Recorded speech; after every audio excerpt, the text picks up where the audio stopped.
السلام عليكم ورحمة الله وبركاته. إن الحمد لله نحمده ونستعينه ونستغفره ونعوذ بالله من شرور أنفسنا وسيئات أعمالنا. من يهده الله فلا مضل له ومن يضلل فلا هادي له، وأشهد أن لا إله إلا الله وحده لا شريك له، وأشهد أن محمدا عبده ورسوله صلى الله عليه وعلى آله وصحبه أجمعين، ومن سار على نهجه واستنى بسنته واهتدى بهديه إلى يوم الدين، سلم تسليما كثيرا. أما بعد.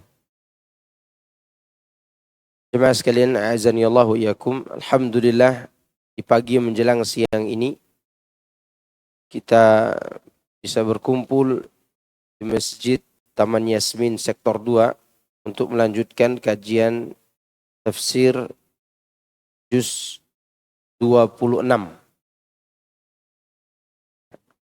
Kita mulai dari surat Al-Ahqaf.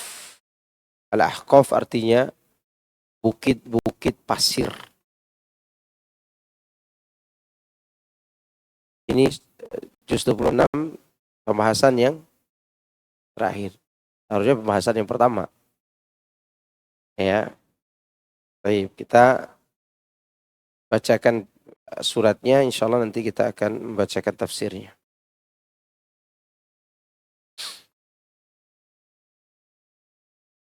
A'udzu billahi minasy syaithanir rajim. Bismillahirrahmanirrahim. Hamim.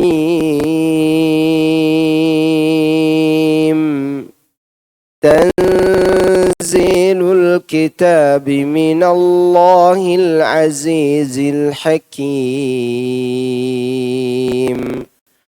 ما خلقنا السماوات والأرض وما بينهما إلا بالحق وأجل مسمى والذين كفروا عما أنذروا معرضون. قل أرأيتم ما تدعون من دون الله أروني ماذا خلقوا من الأرض أم لهم شرك في السماوات ائتوني بكتاب من قبل هذا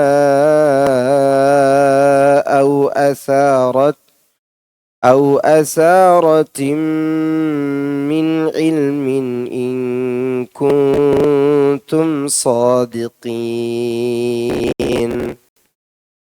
ائتوني بكتاب من قبل هذا أو أثارة من علم إن كنتم صادقين. ومن أضل ممن يدعو من دون الله من لا يستجيب له إلى يوم القيامة وهم عن دعائهم غافلون.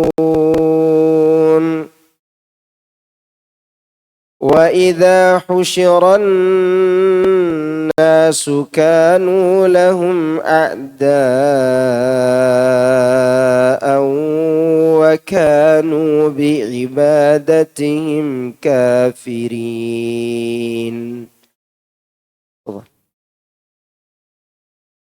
Amin. Diturunkan kitab ini dari Allah yang Maha Perkasa lagi Maha Bijaksana. Kami tidak menciptakan langit dan bumi dan apa yang ada di antara keduanya, melainkan dengan tujuan yang benar dan dalam waktu yang ditentukan. Dan orang-orang yang kafir berpaling dari apa yang diperingatkan kepada mereka. Katakanlah, terangkanlah kepadaku tentang apa yang kamu sembah selain Allah. Perlihatkanlah kepadaku, apakah yang telah mereka ciptakan dari bumi ini, atau adakah mereka berserikat dengan Allah dalam penciptaan langit? Bawalah kepadaku kitab sebelum Al-Quran ini, atau peninggalan dari pengetahuan orang-orang dahulu, jika kamu adalah orang-orang yang benar. Dan siapakah yang lebih sesat daripada orang yang menyembah sesembahan-sesembahan selain Allah, yang tidak dapat memperkenankan doanya sampai hari kiamat, dan mereka lalai dari memperhatikan doa mereka. Dan apabila manusia dikumpulkan pada hari kiamat, niscaya sembahan-sembahan mereka itu menjadi musuh mereka dan mengingkari pemujaan-pemujaan mereka. Allah Azza wa Jalla memberitahukan bahwa Dia telah menurunkan kitab kepada hamba dan Rasulnya Muhammad sallallahu alaihi wasallam. Semoga salawat beserta salam senantiasa terlimpahkan untuk diri beliau sampai hari kiamat. Dan Allah mensifati dirinya sendiri dengan kemahaperkasaan yang tidak dapat dijangkau oleh siapapun juga, serta kemahabijaksanaan dalam ucapan dan perbuatan. Kemudian Allah Azza wa Jalla berfirman, "Ma khalaqna as-samawati wal arda wa ma bainahuma illa bil haqqi." Kami tidak menciptakan langit dan bumi serta apa yang ada di antara keduanya melainkan dengan tujuan yang benar. Maksudnya tidak untuk suatu hal yang sia-sia dan batil. Teman-teman, bayangkan sedikit aja. Angkasa raya ini. Angkasa ini. Bumi, matahari, langit, angin, semua yang ada ini, mungkinkah Allah ciptakan untuk sesuatu yang sia-sia? Tidak. Pertanyaannya, siapa kita manusia ini dibandingkan makhluk yang besar itu? Pentingkah kita ini? Maksud begini, ngapain Allah ciptakan angkasa sebesar sebanyak itu untuk hal ibadah kita kepada Allah? Kenapa tidak cukup ciptakan aja bumi gitu kan? Sama atapnya dikit supaya tidak kena matahari itu. Untuk berapa miliar manusia ini? Lihat bagaimana Allah ciptakan matahari berjuta-juta jauhnya. Bagaimana panasnya. Lihat Allah ciptakan langit pertama. Kalau semua makhluk bumi, matahari, bulan, bintang-bintang dikumpulkan jadi satu, dibandingkan dengan langit pertama, ini semua makhluk yang ada di hadapan kita yang kita lihat maupun tak mampu kita jangkau dengan pandangan ini, seperti cincin yang dilempar ke padang pasir dibandingkan langit pertama. Berarti urusan ibadah lebih besar dari ciptaan langit dan bumi. Lihat, langit dan bumi itu luar biasa. Dan Allah tidak menciptakannya untuk sesuatu hal yang sia-sia. Pastinya di sana ada ibadah yang besar. Dan ibadah itu kaitannya dengan hati manusia. Makanya hati itu bisa lebih tinggi dari langit. Karena kalau dia bersih, doanya sampai kepada pangkuan Allah Subhanahu wa taala, sisi Allah. Ya. Hati manusia kalau dia bersih, niatnya sampai kemana? Sampai kepada Rabbul Izzati wal Jalal. Itu menunjukkan ibadah kita yang disertai dengan hati jauh lebih besar daripada langit dan bumi.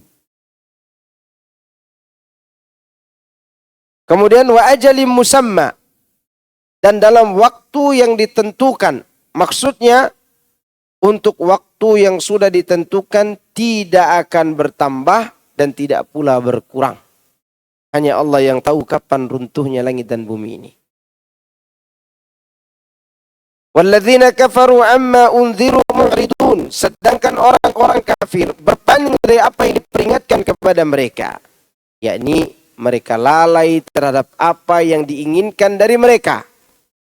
Padahal Allah telah menurunkan kitab dan mengutus seorang rasul kepada mereka. Akan tetapi mereka justru berpaling dari semua petunjuk itu. Dengan kata lain, mereka akan mengetahui akibat hal itu. Setelah itu Allah berfirman, "Qul," katakanlah. Maksudnya, jelaskan kepada mereka, jangan ada yang disembunyikan. Ingat ya, kata qul ini bukan kata main-main. Dai, pendakwah, para nabi dan rasul dan para pengikutnya yang mengajak kepada kebenaran, bila mereka sudah membaca ayat yang diawali dengan qul, udah tidak bisa dibicarakan lagi A ke C, C ke D, E ke huruf lain gitu. Kalau bicara putih-putih aja, bicara hitam-hitam aja. Itu maksud qul. Apa yang dibicarakan terus terang itu? Ara'aitum ma tad'una min dunillah aruni madza khalaqu minal ardi. Itu tidak bisa ditahan-tahan pembicaraan ini. Gak enak Pak Ustadz, di sini banyak aliran begini dan begitu. Gak bisa. Allah sudah mendahului dengan apa ini? Qul. Katakanlah, jelaskanlah, udah tidak bisa ditahan-tahan lagi. Yang harus dijelaskan itu kepada orang-orang musyrik, yaitu jelaskan kepada mereka bagaimana atau terangkan kepadaku tentang apa yang kalian sembah selain Allah itu. Perlihatkan padaku apakah yang telah mereka ciptakan dari bumi ini. Apa yang mereka buat dari bumi? Seekor semut, seekor lalat. Adapun membuat meja ini hasil dari gabungan ciptaan Allah. Ada paku, ada besi, ada apa aja di sini. Maksud ciptakan sesuatu sendiri. Tanpa mengambil bahan dari hasil penciptaan Allah. Bayangkan tuh. Mereka tidak mampu. Namanya patung, gimana mau menciptakan sesuatu? Maksudnya tunjukkan kepadaku tempat dari bumi ini yang telah diciptakan sembahan kalian selain Allah itu. Mana? Ada. Am lahum syirkum fis samawat? Atau adakah mereka berserikat dengan Allah dalam penciptaan langit dan bumi? Artinya menanam saham. Ada saham enggak?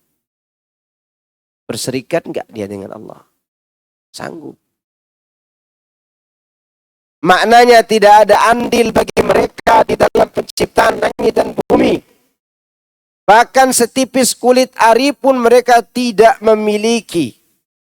Sesungguhnya kekuasaan, pengaturan segala sesuatu hanyalah di tangan Allah yang maha perkasa lagi maha mulia. Lalu bagaimana mungkin kalian menyembah ilah selain dia dan dengan demikian kalian menyekutukannya? Siapa yang menunjukkan kalian kepada hal itu? Siapakah juga yang menyeru kalian melakukan hal tersebut? Ataukah Allah yang memerintahkan kalian berbuat demikian? Ini cara menghadapi orang yang bodoh. Atau bukan orang bodoh, orang pintar tapi akalnya ditutup oleh perasaan dan syahwat. Ditanyain. Jangan kita mau ceramah-ceramah aja di hadapan orang seperti ini.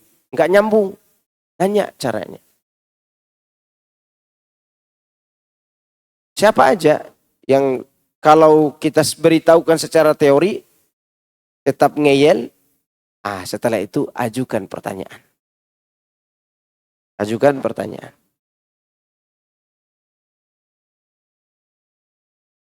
Kemudian Allah katakan, ituni Sini sebagian orang membacanya i'tuni. Sebenarnya bacaannya ituni. Coba antum lihat ayatnya. Di ayat ke-4 di bagian setelah Allah katakan am lahum syirkum fis samawat. Saya bacakan ulang ayatnya ya. Ini supaya antum nanti baca di rumah enggak keliru. Enggak baca i'tuni. Lihat. Qul ara'aytum ma tad'una min dunillahi aruni madza khalaqu minal ardi am lahum syirkun fis samawat. Lanjutannya ituni gitu. Bukan ituni. Dipanjangin ya. Ituni gitu. Bukan dibaca ituni. Ya.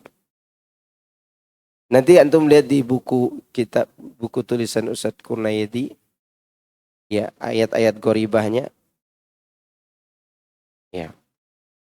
Ituni bi kitabim min qabli hadza.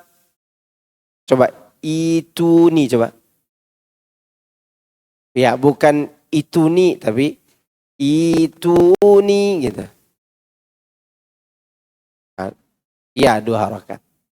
Suaranya diayunkan dikit. Ituni. Karena kalau tidak diayunkan ituni gitu. Harus diayunkan dikit. Ituni. Udah kayak macam anak TK lagi yang ngajar. Oke. Allah katakan ituni bi kitabim min qabli hada. Bawalah kepadaku kitab sebelum Quran ini. Mana? Ya. Maksudnya adalah berikanlah kepada kami salah satu dari kitab-kitab Allah yang diturunkan kepada kalian. Kepada para nabinya yang menyuruh kalian menyembah berhala-berhala ini. Mana? Bukunya mana? Bahkan Bible yang dibuat-buat oleh tangan orang-orang yang tidak bertanggung jawab itu, tidak ada yang menulis Nabi Isa menyuruh orang menyembah dirinya. Padahal itu udah hasil buatan manusia. Ya. Mungkin ketika dulu pembesarnya mau nulis takut ya. Nah, ada Nabi Isa katakan, jadikan aku sebagai sembahan, sembahlah aku, enggak ada. Beda dengan Allah dalam Al-Quran. Qala innani ana Allah, la ilaha illa ana fa'budun. Ya kan? Sembahlah aku, kata Allah. Tegas enggak itu? Tegas.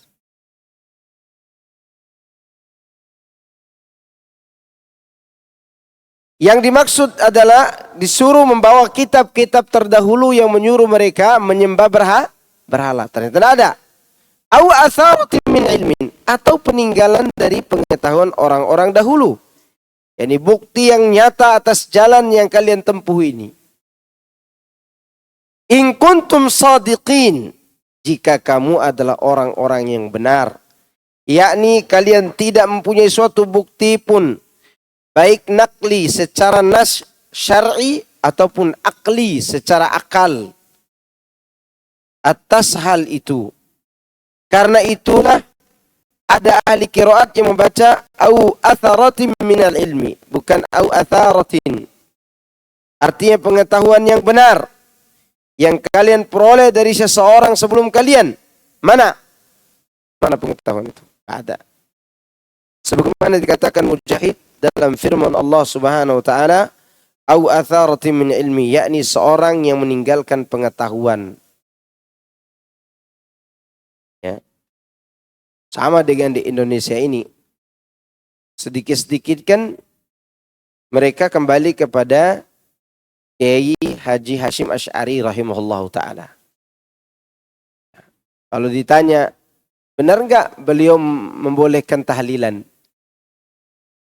Bahkan bukunya mengatakan apa? Bid'ah makruhah. Ya kan? Kalau dicari-cari kitab acara rohani itu di mana ketemunya? Di kitab Weda. Ya. Kemudian mereka menisbatkan itu sebagai pendapat Imam Ahmad. Imam Ahmad tidak begitu pendapatnya. Imam Ahmad itu kalau orang meninggal dunia boleh mengirim bacaan Al-Quran kepada mayit, tapi tidak mengumpul di rumah mayit, ngirim dari rumah masing-masing. Dan itu tidak dilakukan oleh mereka, pendapat Imam Ahmad itu. Kenapa? Karena tidak ada kresek. Membaca di rumah masing-masing gimana? Ya kan? Itu ni bi kitabim min qabli hadza. Au atharati min ilmin. Atau ada orang-orang terdahulu yang meninggalkan ilmunya. Al-Aufi menyatakan atau meriwayatkan dari Ibnu Abbas radhiyallahu anhuma. Au penjelasan tentang perkara ini. Imam Ahmad juga meriwayatkan dari Ibnu Abbas. Sufyan mengatakan, aku tidak mengetahui kecuali dari Nabi sallallahu alaihi wasallam mengenai ayat ini atau peninggalan dari ilmu pengetahuan, yakni tulisan atau catatan. Mana? Tulisan dan catatan itu mana? Tidak ada. Tidak ada. Ya. Wa man adhallu mimman yad'u min dunillahi man la yastajibu lahu ila yaumil qiyamati wa hum an du'aihim ghafilun. Siapakah yang lebih sesat daripada orang yang menyembah sesembahan-sesembahan selain Allah yang tidak dapat memperkenankan doanya sampai hari kiamat dan mereka lalai memperhatikan doa mereka itu.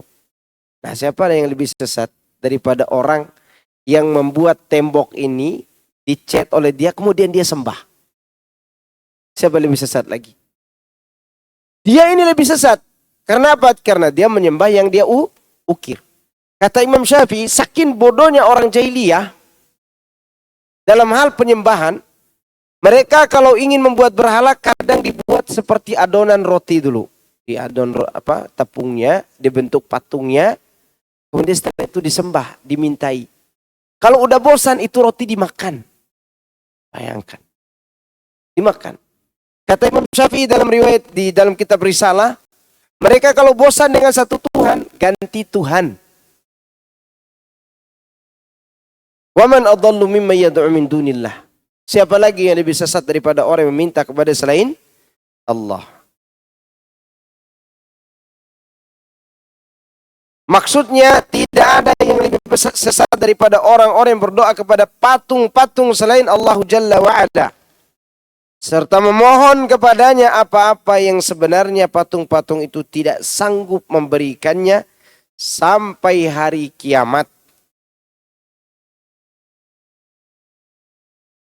Sedangkan ia, yaitu patung-patung tersebut, lengah terhadap apa yang dia katakan. Tidak mendengar, tidak melihat, dan tidak pula dapat menindak.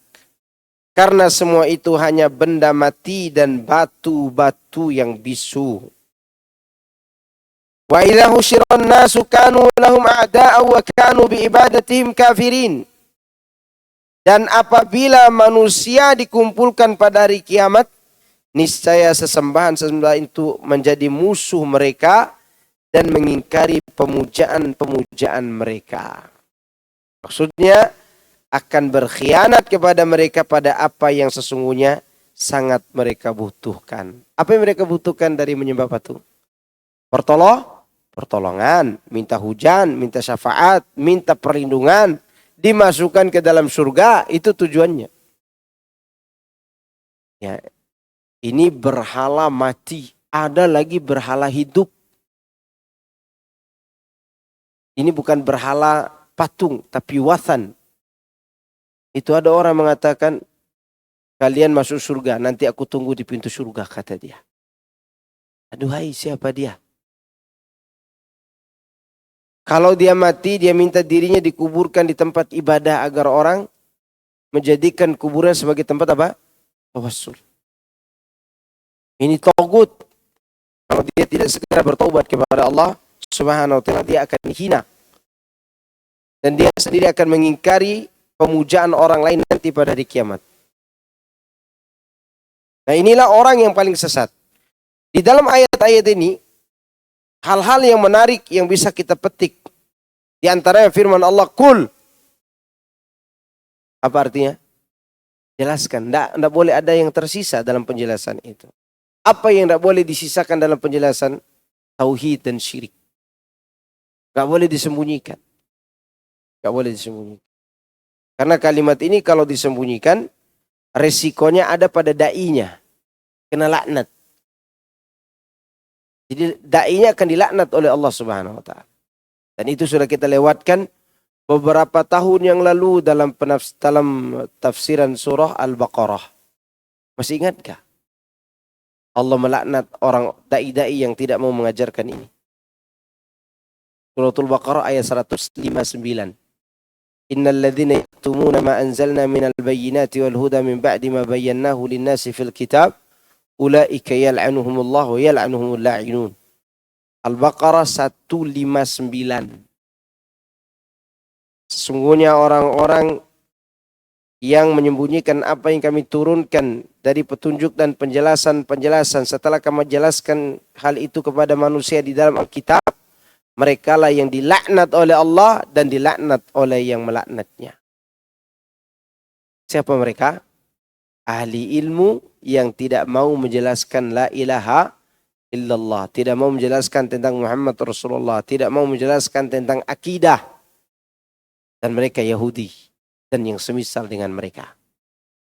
Apa yang mereka sembunyikan itu terdapat di ayat 163 di surat Al-Baqarah. Wa ilahukum ilahu wahid, la ilaha illa huwar rahmanur rahim. Itu mereka tidak jelaskan.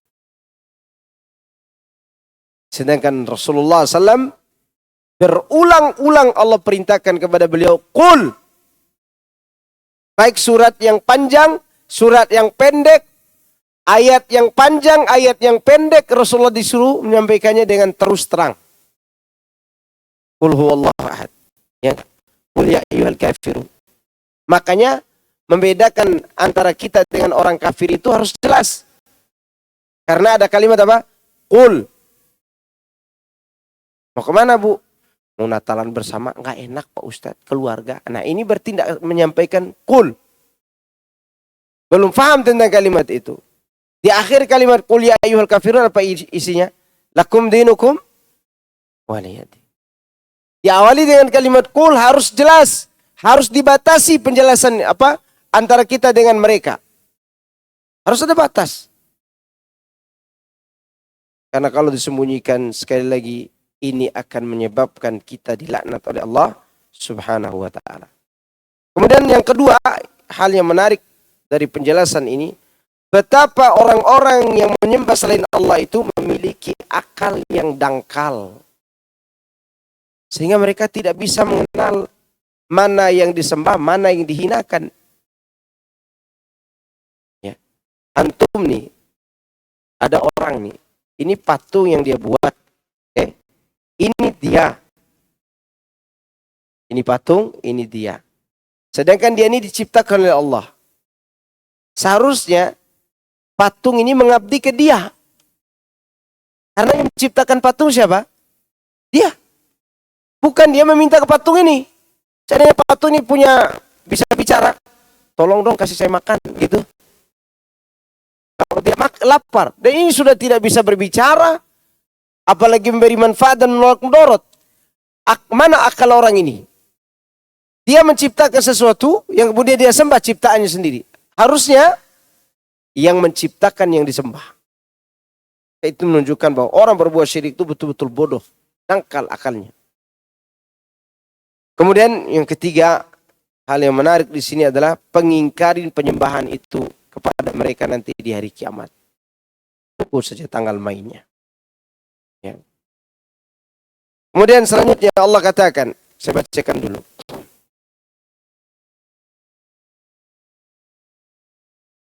A'udzu billahi minasy syaithanir rajim.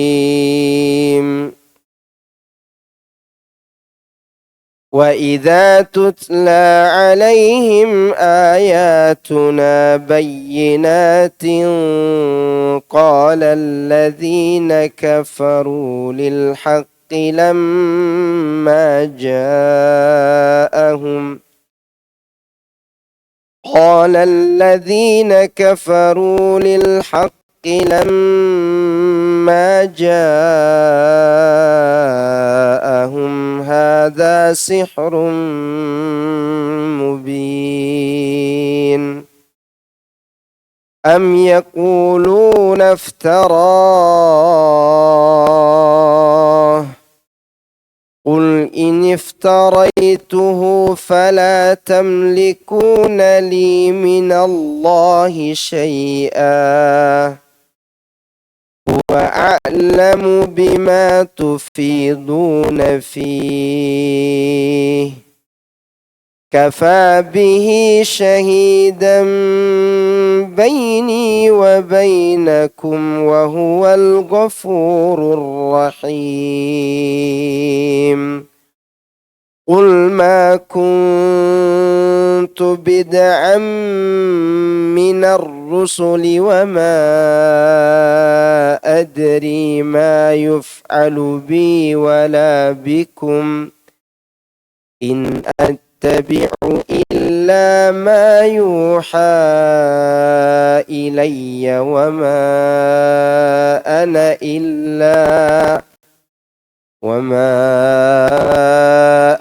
إلا نذير مبين. Dan apabila dibacakan kepada mereka ayat-ayat kami yang menjelaskan, berkatalah orang-orang yang mengingkari kebenaran ketika kebenaran itu datang kepada mereka. Ini adalah sihir yang nyata. Bahkan mereka mengatakan dia Muhammad telah mengada-adakannya Al-Quran.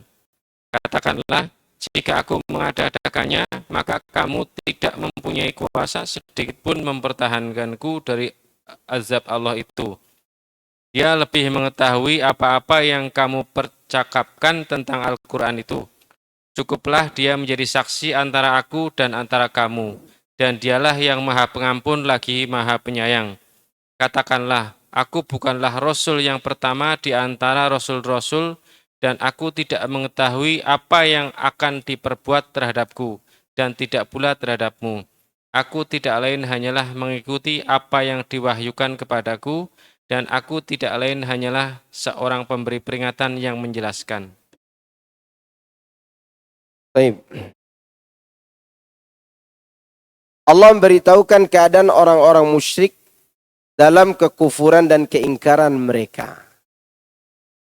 Oh, ketika dibacakan ayat-ayat Allah yang jelas, nyata, dan gamblang kepada mereka, maka mereka pun berkata, "Hada sihrun mubin."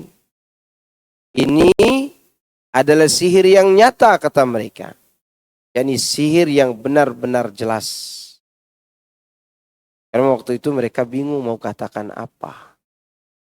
Soalnya tokoh mereka yang paling tertua menolak semua tuduhan itu.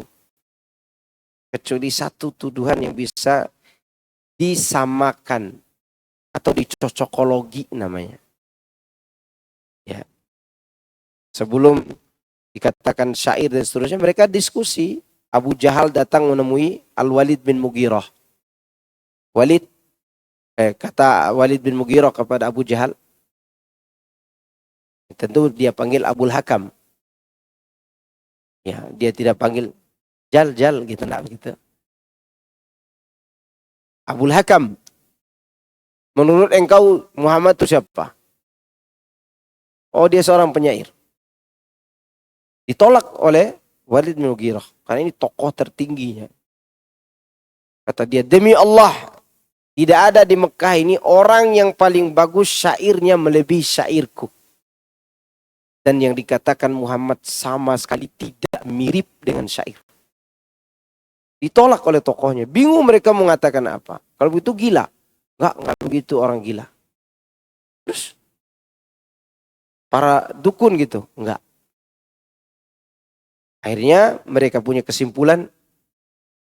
Dia kan suka memisahkan anak dengan ibunya, suami dari istrinya. Berarti tukang sihir dong. Gitu.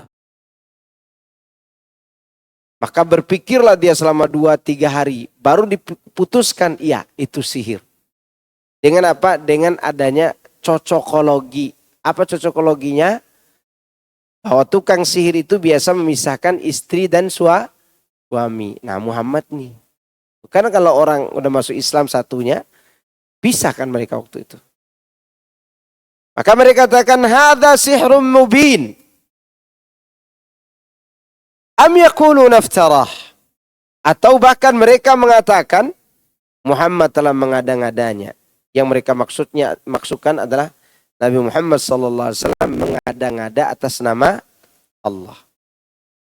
Maka setelah itu dijawab, Qul in iftaraituhu fala tamlikuna li minallahi syai'a. Katakanlah, jika aku mengada-ngadanya, maka kamu tidak mempunyai kuasa sedikit pun untuk menolong aku dari azab Allah. Jadi Nabi SAW gak boleh mengada-ngada. Gak boleh dia membawa kata-kata yang tidak diwahyukan Allah kemudian diakui sebagai wahyu. Gak boleh. Nabi itu. Bahkan diancam dengan ancaman keras. Coba antum lihat surah Al-Haqqah ayat 44, 45 dan seterusnya. Apa kata Allah?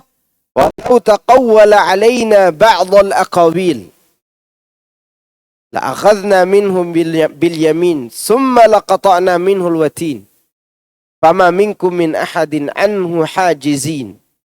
Lihat surat Al-Haqqah ayat 44 sampai ayat 47. Seandainya Muhammad itu mengada-ngada sebagian perkataan atas nama kami, bukan semua, sebagian aja dia buat-buat, ya, pasti kami pegang dia pada tangan kanannya. Kemudian kami potong urat yang bersambung ke jantungnya. Urat apa? Urat nadi. Kemudian maka tidak ada seorang pun dari kamu yang dapat menghalangi kami untuk menghukumnya. Maka Nabi disuruh menjelaskan, kalian tidak akan sanggup menolong aku dari azab Allah seandainya aku benar-benar mengada-ngada ucapan ini. Maksudnya seandainya aku Muhammad berdusta terhadap Allah dan mengaku bahwa dia telah mengutusku, padahal tidak demikian adanya, niscaya dia akan mengadabku dengan azab yang keras. Dan tidak ada seorang pun baik kalian ataupun yang lainnya yang mampu melindungi diriku darinya. Makanya para nabi palsu itu pasti hina. Terhina nabi palsu itu. Meskipun di tengah-tengahnya itu gak ada orang membawa kebenaran yang menolaknya. Dia tetap akan terhina. Saya contohkan satu. Dulu ada namanya Nabi Mazdak. Bukan mobil Mazda ya, bukan. Oh, sengaja Anda sebut mobil supaya antum ingat. Ya, Nabi Mazdak di Iran. Tapi dulu Iran tidak disebut Iran, disebut Persia. Majusi. Oke. Ini kejadiannya 40-an tahun sebelum Nabi lahir. Ini belum Nabi palsu, sebelum itu udah ada. Namanya Mazdak. Semua orang berhasil dia sesatkan, termasuk raja. Raja sesat. Tidak ada yang membantah dia. Artinya nggak ada yang mengajak dia mubahala, nggak ada yang bisa membantah dia. Dia bisa leluasa untuk mengaku diri sebagai nabi. Di antara ajarannya adalah tidur sebanyak-banyaknya dengan wanita tanpa menikah, itu bisa mengangkat derajat setinggi-tingginya di surga. Mungkin itu yang dianut oleh kiai-kiai kemarin. Ya. Setinggi-tingginya derajat di surga. Sampai pada puncaknya dia terlalu berlebihan. Dengan beberapa pengikutnya, orang-orang dekatnya, dia datang kepada raja. Raja Persia. Kata dia kepada raja, dan dia orang kepercayaan raja, namanya Nabi. Kata dia kepada raja, serahkan istrimu kepada kami, biar kami tiduri bergilir, agar dia dapat surga. Ini Raja Oon, bodoh. Udah kena doktrin. Diserahkanlah istrinya kepada si Nabi palsu itu. Putra mahkota tidak menerima, ibunya digitukan. Ini kelebihan anak laki-laki. Dia sangat cemburu kalau ibunya itu didekati orang. Maka ibu-ibu kalau lihat anak laki-lakinya risih, ibu berdiri sama laki-laki lain, itu anak laki-laki, betul laki-laki itu. Dia bukan boti. Ya. Betul, dari dulu. Kita juga ini anak laki-laki. Karena kalau kita lihat ibu kita berdiri sama orang lain, walaupun masih awam, itu kelaki-lakian itu keluar tuh. Ini si putra mahkota nggak mau ibunya digitukan. Sedangkan kecemburuan bapaknya sudah berhasil dibunuh oleh siapa? Mazdak. Anaknya tidak bisa dihilangkan kecemburuannya. Ini ibu saya. Kalau kalian mau mengambil ibu saya, kita debat dulu. Siapa yang kalah, dipenggal lehernya. Itu kehinaannya itu. Benar-benar dipotong urat apa? Nadinya. Melalui tangan siapa? Putra mahkota. Raja nggak mau perdebatan ini anaknya yang kalah. Tentunya dia akan memenangkan siapa? Anaknya. Maka Nabi palsu sama pengikutnya yang pembesar-pembesarnya tadi dipotong urat lehernya. Bayangkan. Siapa lagi Nabi palsu yang dihabisi oleh Al-Wahsy? Musailamah Al-Kadzab. Maka siapa yang berani mengaku diri sebagai Nabi pasti terhina. Itu yang Rasulullah sampaikan di sini.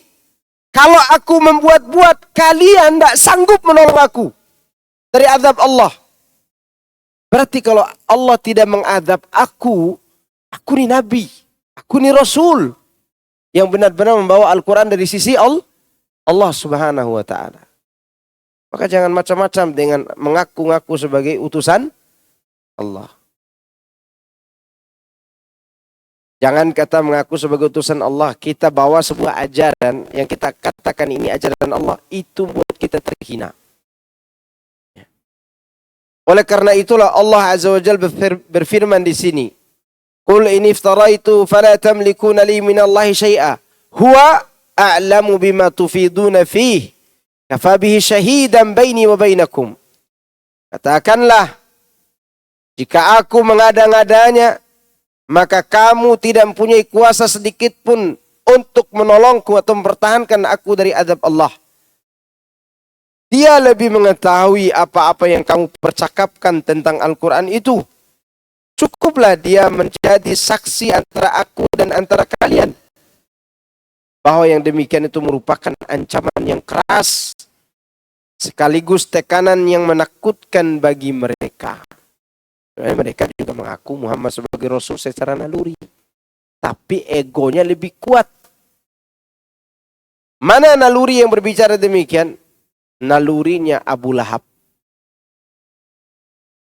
Ketika dia mendengar anaknya mati di Syam, isi kepalanya dimakan oleh singa. Waktu itu kan mereka istirahat dagang tuh. Malam-malam tiba-tiba dengar suara singa. Padahal di situ bukan tempat singa. Kata orang-orang, lindungi Bulan, itu anaknya Abu Lahab. Dilindungilah, dia ditidurkan di tengah. Karena ini ada kaitannya dengan doa Muhammad di Ka'bah. Yakin mereka doa Nabi SAW dikabulkan Allah? Yakin. Dia tidur di tengah dilindungi oleh orang banyak. Itu singa tidak memakan siapapun selain anak Abu Lahab. Itu pun yang dimakannya apa? Isi kepalanya, otaknya. Setelah itu sampaikan kepada Abu Lahab. Apa kata Abu Lahab? Dia terkena doa Muhammad. Naluri berbicara enggak itu? Bicara naluri itu. Tapi apa yang mengalahkan nalurinya? Ego. Lihat bagaimana Allah Subhanahu wa taala membuktikan kebenaran Nabi Muhammad sallallahu alaihi wasallam. Lalu Allah menyampaikan wa huwal ghafurur rahim, dan dialah yang Maha Pengampun lagi Maha Penyayang. Sedangkan yang ini merupakan anjuran dan dorongan bagi mereka untuk mau bertaubat dan kembali kepadanya. Artinya, dengan semuanya itu, jika kalian kembali dan bertaubat, maka Allah akan menerima taubat kalian dan berikan ampunan kepada kalian serta menyayangi kalian. Ini sebagai dalil bahwa orang yang tidak diampuni oleh Allah karena berbuat syirik itu kalau mati bawa syirik. Tapi kalau dia sebelum matinya bertaubat dari syirik, diampuni enggak oleh Allah? Diampuni. Makanya dalam penjelasan ini Allah akhiri dengan wahwal ghafurur rahim. Ini namanya mengenalkan diri. Lihat bagaimana mereka kufurnya kepada Allah dan Rasulnya. Dengan kekufuran yang luar biasa. Tapi Allah masih tawarkan. Taubat. Kembali kepada Allah. Maka ini menunjukkan bahwa Allah itu Maha Pengampun lagi Maha Penyayang. Qul ma kuntu bid'an minar rusul. Katakanlah atau jelaskanlah, aku kan bukanlah Rasul yang pertama. Artinya aku bukan sesuatu yang baru gitu. Aku ini Rasul, sebelumku sudah ada Rasul. Ibnu Abbas dan Mujahid dan Qatadah mengatakan, aku bukanlah Rasul yang pertama, berarti sama dengan terjemahan kita. Di sini Allah menggunakan kalimat bid'an. Bid'ah dari situ kata bid'ah. Bid'ah. Aku ini bukan bid'ah dalam kerasulan. Artinya yang seperti aku sudah pernah ada. Karena bid'ah itu sesuatu yang datang, tidak ada contoh sebelumnya. Artinya aku datang, bukan datang tanpa ada contoh dan teladan. Yang seperti aku sudah ada. Gitu. Itu maksud dari kalimat qul ma kuntu bid'an. Wa ma adri ma yuf'alu bi wala bikum. Sedangkan aku tidak mengetahui apa yang akan diperbuat terhadap diriku dan apa pula terhadap diri kalian. Maksudnya selain yang dikabarkan Allah, Nabi tidak tahu apa yang akan diperbuat.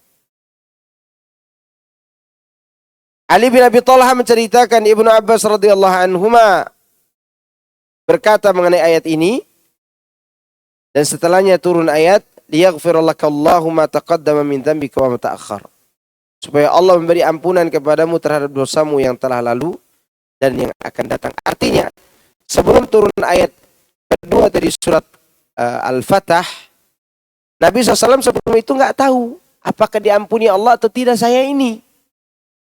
Gara-gara beliau katakan itu, maka turun ayat yang menegaskan bahwa Allah telah mengampuni dosamu yang lalu dan yang akan datang. Ya. Dan ada juga hal-hal lain yang Rasulullah SAW tidak tahu apa yang Allah perlakukan buat beliau. Contoh perang Uhud. Nabi tahu nggak gigi gerahamnya akan patah? Nabi tahu nggak dia akan kalah? Nggak tahu. Makanya sebelum perang Uhud dia tidak dapat wahyu. Pergi perang apa enggak nih? Maksudnya keluar dari kota Madinah atau bertahan. Dia tidak dapat wahyu itu. Kalau dia tidak dapat wahyu, pasti dia berdiskusi dengan para sahabatnya, musyawarah. Dan Nabi dalam bermusyawarah, dia akan melihat orang-orang yang punya potensi dalam musyawarah itu dengan kecerdasan dan pengalaman mereka. Walaupun umur mereka masih muda. Maka kan Rasulullah ajak diskusi waktu itu anak-anak muda. Karena anak-anak muda ini punya semangat, punya potensi yang kuat, yang besar dalam peperangan. Nabi berkata, memberitahukan kepada mereka pendapat beliau, bahwa beliau ingin bertahan di kota Madinah. Ini beliau ingin bertahan di kota Madinah bukan karena beliau menerima wahyu. Maka anak-anak muda itu kan berkata, apakah itu ada wahyunya? Enggak. Maka Rasulullah SAW pun, maka anak-anak muda mengatakan, ya Rasulullah, kami tidak mau perang di dalam kota. Kalau bahasa kita, nggak mau jadi jagoan kandang, nggak mau. Nah, itu namanya anak muda tuh. Kita ke Uhud. Raut wajah Nabi waktu itu nggak enak. Karena tidak sesuai dengan yang beliau inginkan. Sedangkan belum ada wahyu nih. Khutbah Jumat, kan itu hari Jumat pagi tuh mereka diskusi. Begitu datang waktu Jumat, beliau masih nyinggung juga tuh di atas mimbar bahwa beliau ingin keluar. Dan para sahabat yang senior-senior tahu itu keinginan Nabi. Sorenya masih diskusi juga. Ternyata anak-anak muda itu masih bersikukuh untuk keluar ke Uhud. Sampai Sa'ad bin Mu'adz memarahi anak-anak muda Ansor itu dengan menyampaikan bahwa kalian telah menyakiti hati Rasulullah SAW. Maka besok pagi hari Sabtu, kan hari Sabtu perang itu. Anak-anak muda ini datang minta maaf. Udah kami ikut pendapat kau ya Rasulullah. Sedangkan Nabi sudah pakai helm besi dan baju perang. Pedang udah diunus. Kata Nabi SAW, pantang seorang Nabi kalau sudah memakai baju perang untuk meletakkan kembali. Sampai Allah menyelesaikan urusan dia antara dia dengan musuhnya. Maka pergi peranglah mereka. Nabi tahu akan kalah? Enggak. Enggak tahu. Ya. Enggak tahu dia. Subhanallah, itu yang Rasulullah SAW akui. Wa ma'adri ma yuf'alu bi wala bikum. Kemudian demikian pula dikemukakan oleh Ikrimah setelah turun ayat yaghfiru lakallahu ma taqaddama min dzambika wa ma ta'akhkhar, maka pada saat itu Rasulullah SAW tahu bahwa dirinya pasti diampuni oleh Allah. Mereka menyatakan, yaitu para ahli tafsir, bahwa setelah ayat ini turun terdapat seorang dari kaum muslimin yang berkata, Allah menjelaskan apa yang telah dia lakukan terhadapmu ya Rasulullah. Lalu apa yang akan dia perbuat terhadap kami? Maka Allah menurunkan ayat liyudkhilal mu'minina wal mu'minati jannatin tajri min tahtihal anhar. Itu yang akan Allah perlakukan untuk kalian. Agar Allah memasukkan orang-orang mukmin laki-laki maupun wanita ke dalam surga yang mengalir di bawahnya sungai-sungai.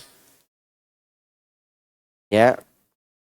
Demikianlah yang dia katakan.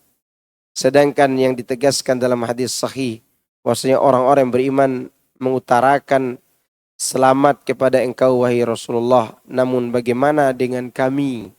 Maka Allah turunkan ayat tadi. Ketika Allah turunkan liyaghfir lakallahu ma taqaddama min dzambika wa ma ta'akhkhar, para sahabat mengatakan selamat bagi engkau ya Rasulullah. Lalu gimana dengan kami? Terus kami ini apa yang kami dapatkan? Diturunkanlah ayat berikutnya, wa liyudkhilal mu'minina wal mu'minat. Gembira para sahabat. Bahkan ada di antara mereka yang diampuni oleh Allah setelah perang Badar. Setelah perang Badar. Yaitu orang-orang yang ikut perang Badar. Walaupun setelah itu ada yang berbuat dosa besar. Siapa sahabat itu? Hatib radhiyallahu anhu. Waktu perang Fatu Mekah, dia membocorkan rahasia Rasulullah SAW kepada keluarganya yang di Mekah. Membocorkan rahasia negara adalah dosa besar. Membocorkan rahasia negara adalah dosa besar. Waktu itu Umar meminta izin kepada Nabi, ya Rasulullah, izinkan aku potong leher si munafik ini. Apa kata Nabi SAW? Apa yang kau ketahui tentang apa yang Allah inginkan buat orang-orang yang ikut perang Badar, wahai Umar? Allah mengatakan, If'alu i'malu ma syi'tum qad ghafartu lakum. Wahai orang-orang yang ikut perang Badar, kalian silakan berbuat semau kalian. Aku sungguh telah mengampuni dosa kalian. Artinya aku akan terima lagi taubat kalian karena kalian akan bertaubat. Itu maksudnya. Itu menunjukkan kabar gembira. Mudah-mudahan kita masuk dalam kabar gembira umum ini. Liyudkhilal mu'minina wal mu'minat. Masih berkaitan dengan ayat wa ma adri ma yuf'alu bi wala bikum. Ad-Dhahhak mengutarakan, aku tidak tahu apa yang diperintahkan kepadaku dan apa yang dilarang setelah ini. Artinya Nabi itu tidak boleh mengada-ngada perintah dan larangan. Nggak boleh. Nggak boleh. Ini menurut Ad-Dhahhak. Apa kira-kira sebelum turun syariat larangan dan perintah yang Rasulullah tidak suka, tapi beliau tidak larang orang? Apa kira-kira? Mabok, minum khamar. Ya, kan larangan minum khamar itu setelah perang Uhud. Oleh karenanya sebelumnya Hamzah radhiyallahu anhu dia mabok waktu sholat. Maka turun ayat wala taqrabus sholata wa antum sukara. Jangan dekati sholat kalau kamu lagi mabok. Nabi tahu mabok itu tidak bagus. Tapi apakah Rasul larang? Enggak kan? Dilarangnya mabok itu atau minum khamar setelah turun ayat-ayat yang mengharamkan secara mutlak. Karena beliau tidak boleh melarang, enggak boleh memerintahkan tanpa perintah. Masih berkaitan dengan ayat itu, Abu Bakar Al-Huzali menuturkan dari Al-Hasan Al-Basri, dia berkata, sedangkan di akhirat, maka mudah-mudahan Allah melindungi kita semua. Beliau Rasulullah SAW telah mengetahui bahwasanya beliau berada di surga, tetapi beliau berkata, aku tidak mengetahui apa-apa yang akan diperbuat terhadapku dan tidak pula terhadap kalian di dunia. Apakah aku akan diusir sebagaimana nabi-nabi telah diusir sebelumku? Ataukah aku akan dibunuh sebagaimana halnya nabi-nabi sebelumku telah dibunuh? Dan aku pun tidak tahu apakah kalian akan ditenggelamkan ke dasar bumi ini ataukah kalian akan dilempari dengan batu-batu. Arti di dunia aku nggak tahu apa yang diperbuat kepada aku. Ya. Pendapat inilah yang didukung oleh Ibnu Jarir. Artinya begini, Nabi SAW tahu urusan akhiratnya, pasti masuk surga. Tapi urusan dunianya besok aku diperlakukan seperti apa, aku tidak tahu. Apakah aku diusir saja? Atau aku akan dibunuh? Ya. Atau bagaimana? Itu aku tidak tahu. Demikian juga aku tidak tahu apa yang diperbuat kepada kalian. Apakah kalian akan ditenggelamkan ke dalam bumi? Atau kalian dilempar dengan batu dari langit? Maksudnya atas keturhakaan kalian? Aku juga tidak tahu. Ya. Inilah pendapat yang dipilih oleh Ibnu Jarir Tabari. Dan tidak boleh ada takwil lainnya terhadap ayat tersebut. Tidak diragukan lagi bahwa inilah yang memang sesuai dengan Rasulullah SAW. Sebab di akhirat kelak sudah pasti beliau masuk surga bersama orang-orang yang beriman yang mengikutinya. Adapun di dunia maka beliau tidak mengetahui bagaimana akhir dari perkara beliau. Serta bagaimana pula nasib orang-orang musyrik Quraisy. Apakah mereka akan beriman ataukah mereka tetap kafir sehingga akan diadab dan dibinasakan oleh karena kekufuran mereka.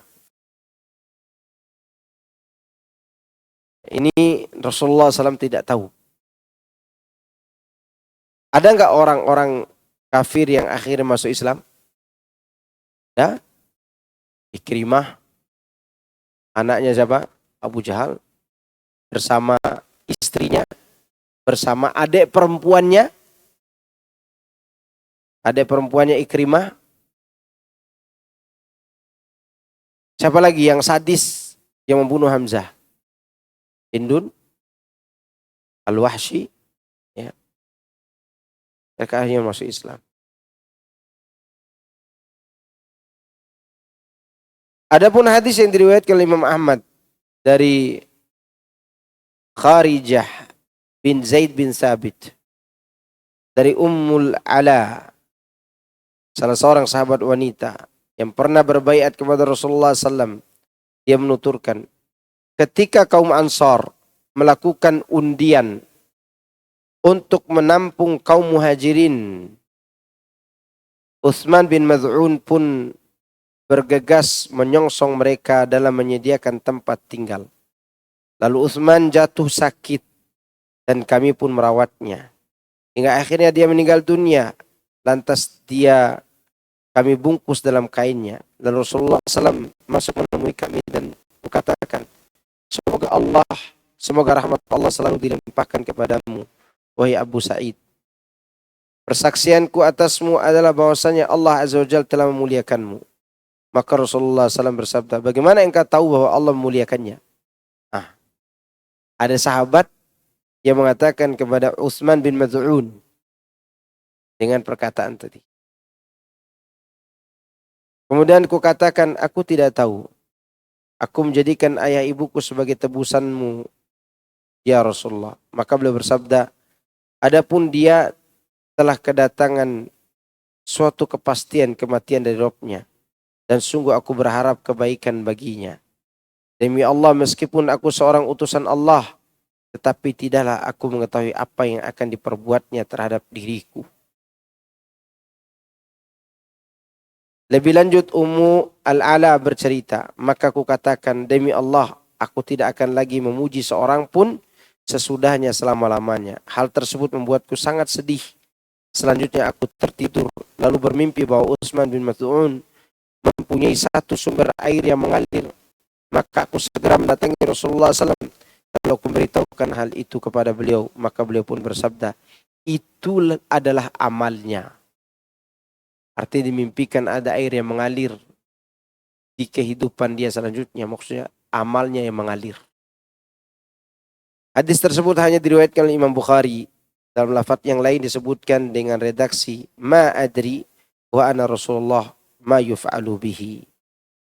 Aku tidak tahu, padahal aku seorang Rasul, apa yang akan diperbuat oleh Allah terhadapnya. Maksud terhadap Utsman bin Maz'un.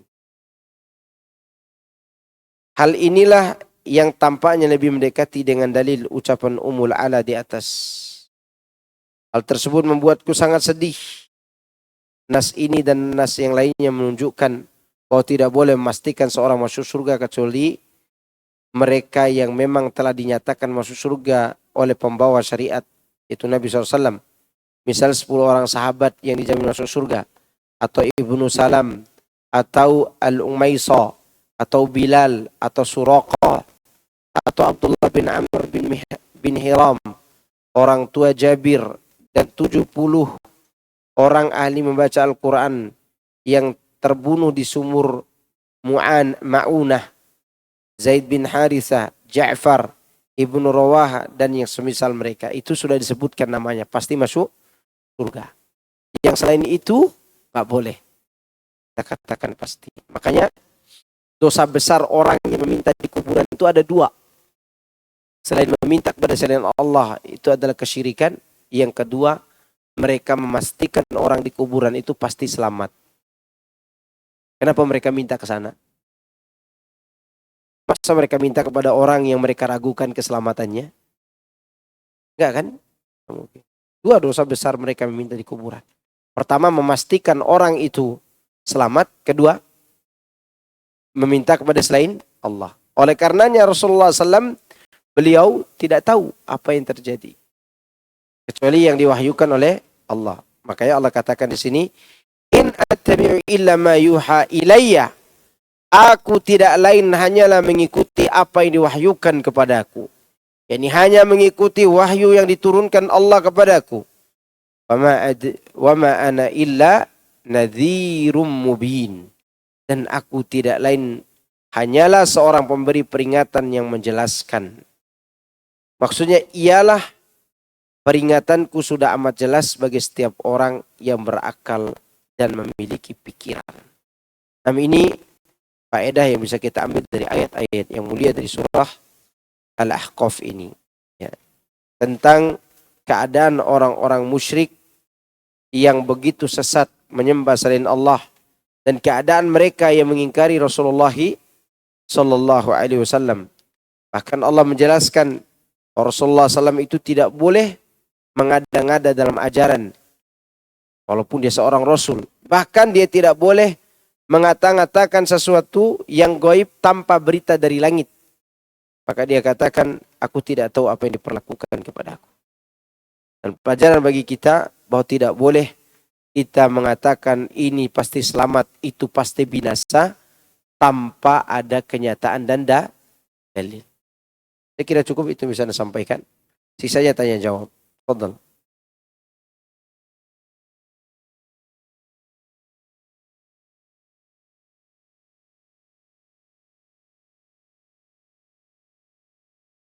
Pak Ustadz, saya mau nanya ini Ustadz. Saya pernah melihat ada seseorang datang ke kuburan Ustadz ya, ke kuburan. Terus dia bilang gini, misalnya buat cucunya, "Bah, cucu mau sunat," katanya, "doain ya supaya lancar." Atau tetangga saya pernah ada, dia mau nikah lagi, saya ke kuburan dulu, minta izin sama suami saya yang udah mati. Kalau kita ngomong di kuburan, apakah itu syirik Ustadz namanya Ustadz? Bisa saja jatuh kesyirikan. Bisa. Ngomong sama orang mati gimana?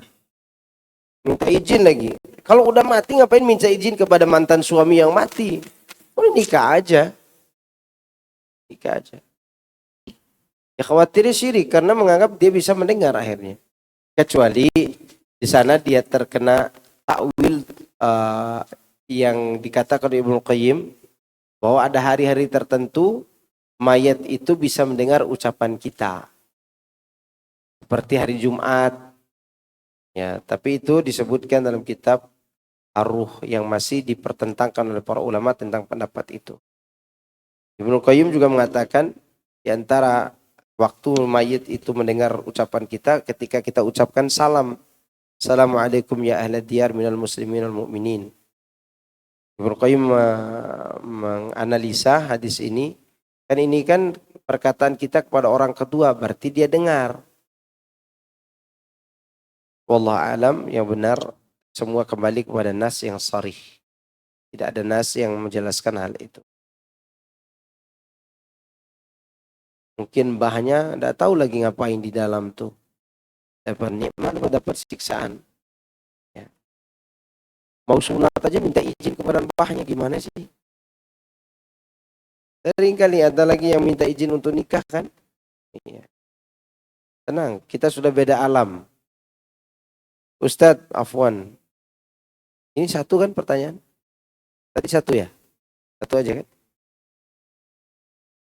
Bagaimana jadi makmum yang imamnya selalu menambah pada surat Al-Fatihah pakai ucapan Rabbighfirli amin. Ayat ini terakhir. Sahkah sholatnya? Sah. Sholatnya sah. Karena Rabbighfirlinya itu bukan menambah ayat. Ya, kalau dia menambah ayat baru dia tidak sah. Rabbighfirli itu tidak menambah ayat. Saya yakin juga mereka tidak mungkin menambah ayat. Itu bid'ah dalam sunnah sholat. Bid'ahnya tentang kaitan dengan sunnah sholat. Sunnah sholatnya itu kan ucapan amin. Tapi dia nambahin Rabbighfirli amin. Itu bid'ah. Tapi insya Allah sholat kita sah. Dia yang menanggung dosanya sendiri.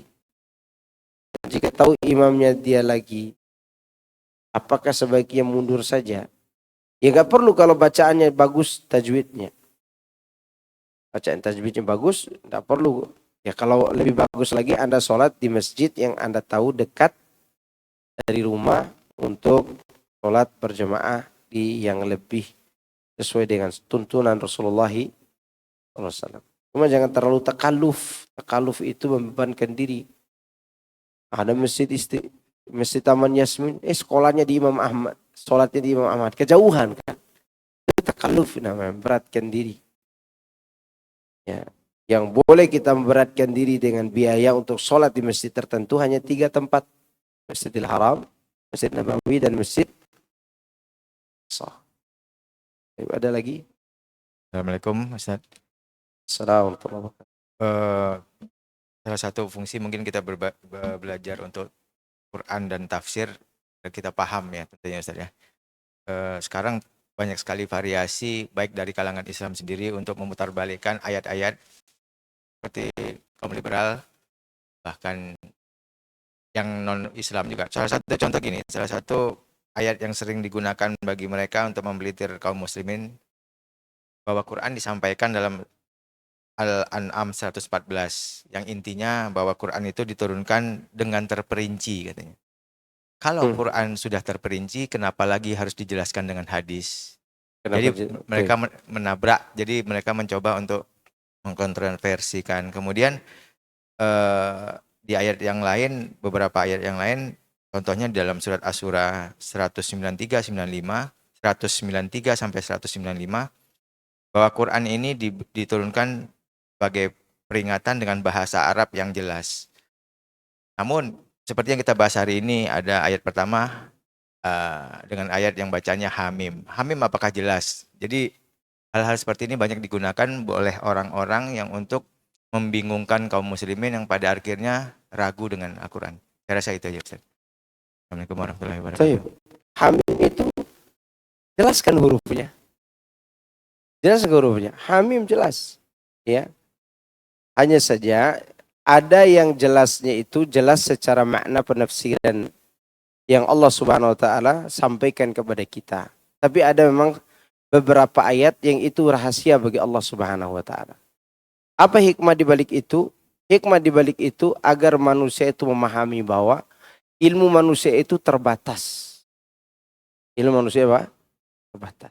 Kemudian mengenai ayat-ayat bahwa Al-Quran itu turunkan secara terperinci, benar. Secara terperinci, seandainya otak manusia itu tidak dirusak oleh orang-orang liberal tadi, cukup baca Quran sudah jelas. Tidak perlu tafsir. Emang para sahabat dulu perlu tafsir? Tidak perlu tafsir, karena keimanan mereka murni dari hati. Ya.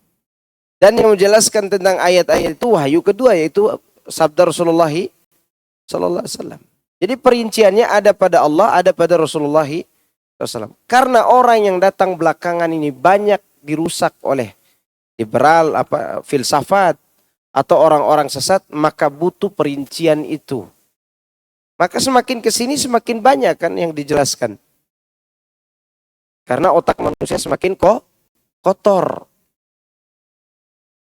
Kalau tidak begitu, ya tidak akan paham manusia ini. Dulu cukup para sahabat itu mendengar sami'na wa ata'na. Kecuali ada beberapa ayat yang mereka tidak mengerti, yang harus mereka lihat dari perilaku orang atau mereka tanyakan langsung kepada Rasulullah SAW, baru mereka mengerti. Hanya diturunkan dengan bahasa Arab yang jelas. Sedangkan kita bukan orang Arab, butuh penafsiran. Itu pun orang Arab, mereka butuh belajar bahasa Arab. Sebenarnya kita tidak butuh sama tafsir ini. Kalau kita langsung paham. Nah butuh. Makanya Abu Jahal dan Abu Lahab itu, mereka tidak berani membantah kecuali mengeles. Mereka, karena jelas banget kan bahasa Arab ini. Mereka ahli bahasa. Mereka ahli bahasa. Dan menjelaskan tentang perinciannya mereka sudah paham. Bahwa yang merincikan ini yang membawa wahyu itu juga. Siapa dia? Muhammad sallallahu alaihi wasallam.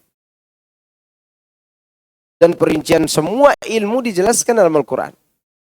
Bagaimana cara Allah menjelaskannya? Fas'alu ahla dzikri in kuntum la ta'lamun.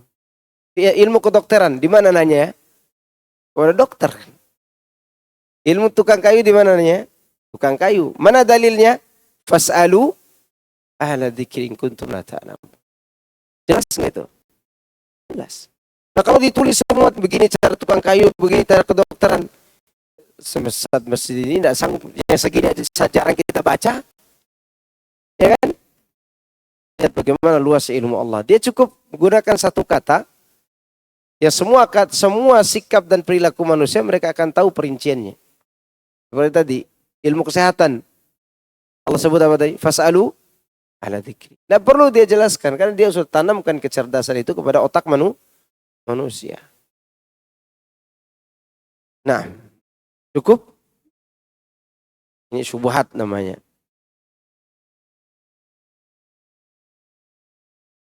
Ada pertanyaan lain? Cukup ya. Subhanakallahumma bihamdika. Asyhadu an la ilaha illa anta astaghfiruka wa atubu ilaik. Wassalamualaikum warahmatullahi wabarakatuh.